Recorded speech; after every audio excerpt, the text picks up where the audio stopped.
And here's a live look at Bourbon Street right now in New Orleans. That area reopened today. Back here at home, fans of Notre Dame who played in the Sugar Bowl are holding somber celebrations. News 10 NBC's Tom Kowalski spoke with local Fighting Irish fans about how they're feeling following the New Year's Day attack.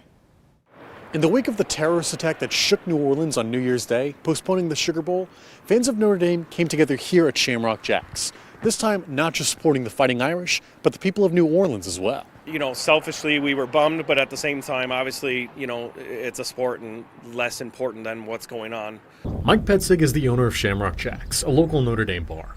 While he's glad to see business booming and happy faces cheering on his team, he knows it all comes in the wake of tragedy. You know, unfortunately, in the times we live in, it's become all too common, but just glad they were able to play today, that everybody, you know, the players and families traveling, what we heard were safe, but it's, you know, our thoughts and prayers go out to those that were affected. It's just demoralizing and awful. Petzig says after the attack, they called to check in with a few local Notre Dame fans who had traveled for the game.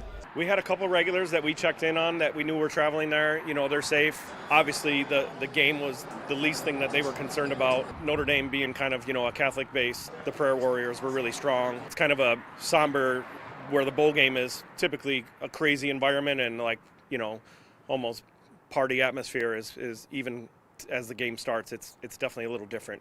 And Scott Brady, who's been a Notre Dame fan since he was 15 years old, says he's keeping New Orleans in his thoughts as he watches the game. As much as I love Notre Dame, it's still a game.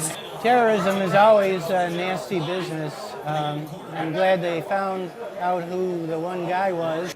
The FBI says they're continuing to investigate the attack as an act of terrorism. From Shamrock Jacks, Tom Kowalski, News 10 NBC.